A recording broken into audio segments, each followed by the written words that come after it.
तुम्ही तर या ठिकाणी पाहत असाल आतापर्यंत शांततेत चालू असणारं बच्चू कडूचं महाअल्गार आंदोलन शेवटी जे प्रहारचे कार्यकर्ते आहेत बच्चू कडू हे स्वतः पोलीस स्टेशनला जमा व्हायचे चालल्यात।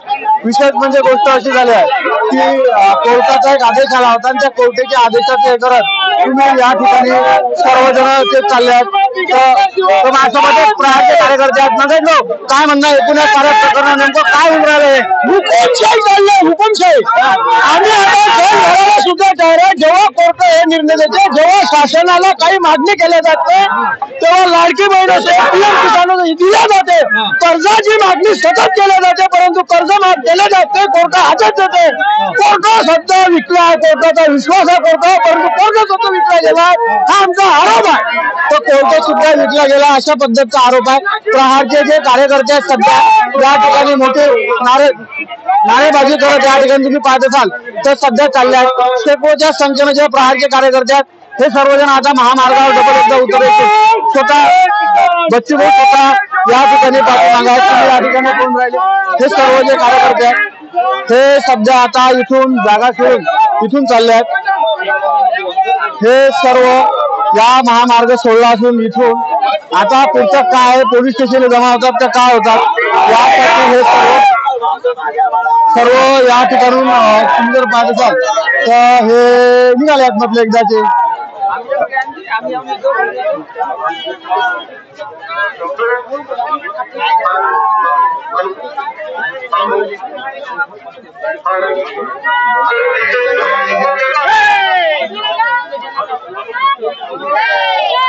आता आपला लोक एकदम शांत असणारे आंदोलन वेगळं सध्या एक वळण लागलाय।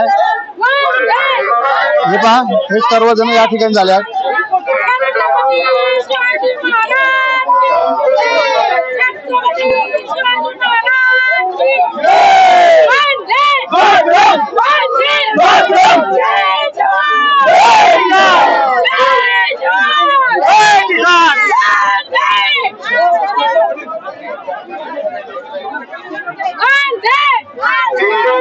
तुम्ही तर त्या ठिकाणी पाहत असाल की प्रसार माध्यमाला सध्या बच्चू भाऊ प्रतिक्रिया देतात। मोठ्या प्रमाणात सध्या प्रसार माध्यमाचे जे कार्यकर्ते आहेत ते या ठिकाणी बच्चू भाऊची प्रतिक्रिया घेतात। एकूण काय नेमकी उलाढाल झाली हे समजायच्या आधीच या ठिकाणून बच्चू भाऊनं हे जागा सोडली असून स्वतः पोलीस स्टेशन मध्ये जमा व्हायसाठी बच्चू भाऊ या ठिकाणी उठल्यात। प्रसार माध्यमाच्या सर्व कार्यकर्त्यांनी सध्या त्याला या ठिकाणी घेरून ठेवला।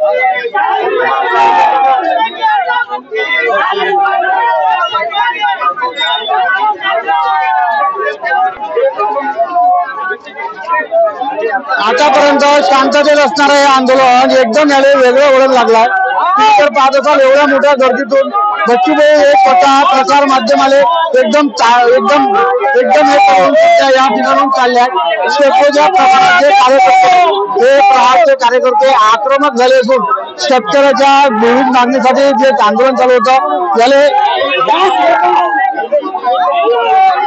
तर तुम्ही या ठिकाणून हे सध्या दृश्य इथून पाहून राहिले।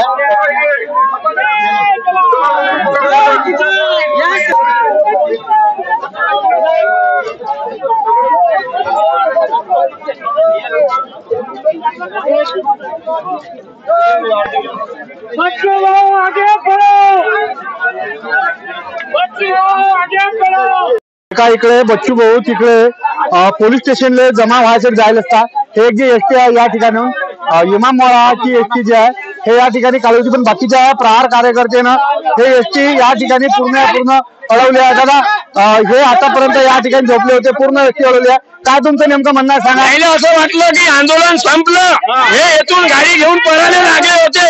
आम्ही यायला जाऊ देत नाही जगपर्यंत बच्चू भाऊचा आम्हाला आदेश येत नाही, जगपर्यंत येथून आम्ही हलणार नाही. झालं तरी चालेल, आमचा जीव गेला तरी चालेल, पण आम्ही येथून हटणार नाही.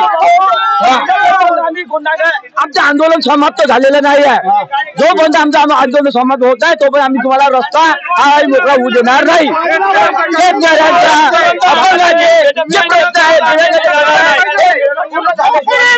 बच्चू भाऊ सांगत नाही तर एक सुद्धा नाही हलणार नाही. एखाद्याचा आमचा जीव गेला तर चालेल, पण आमच्या शेतकऱ्याची कर्जमाफी झाली पाहिजे, जीवनाला 6,000 पेन्शन झाली पाहिजे. जेव्हा बच्चू भाऊ म्हणत नाही तेव्हा आम्ही हलू शकत नाही. कुणाच्या बाप जरी आला तरी आम्ही हलणार नाहीत ना. आज महाराष्ट्र सरकार, या राज्याचे मुख्यमंत्री देवेंद्र फडणवीस आज इथं 2 दिवस झालं आम्ही अंगाना पाण्याचं वाचलोय. दुपारी मंत्री येणार होते, 4 वाजता येणार होते. आज 6 वाजता कोर्टाची ऑर्डर दिली. कोर्टाने अशी ऑर्डर दिली का लोकांना त्रास होतो, पण रोज 10 ते 12 शेतकरी आत्महत्या करतात. ते कोर्टाला दिसत नाही. या ठिकाणी हे सर्व जे प्रहारचे कार्यकर्ते आहेत हे आक्रमक अवस्थेत दिसणारे. हे सर्वजण लोकांना हे अपंग आहेत, ते दिव्यांग लोक आहेत. पूर्ण जे आहे ना वाहतूक व्यवस्था जी होती ते गावी निघालची काढली. म्हणजे हे सर्व कार्यकर्ते या ठिकाणी तुम्हाला आक्रमक अवस्थेत सध्या या ठिकाणी हे सध्या ब्रेकिंग बच्चू भाऊ पोलीस स्टेशन मध्ये गेले असता दुसऱ्या बाजूला या ठिकाणी या प्रहारच्या कार्यकर्त्यांना डबल एकदा या ठिकाणी उग्र आंदोलन चालू केलं. म्हणजे या सगळ्या कार्यक्रमाला नेमकी कोणती होते हे लवकरच समजेल. पण ज्या पद्धतीनं प्रहारचे कार्यकर्ते आक्रमक होत आहेत याला काही दुसरा काही मार्ग होऊ नये याच्यावर सारेचं लक्ष लागलं हे या ठिकाणी बघा.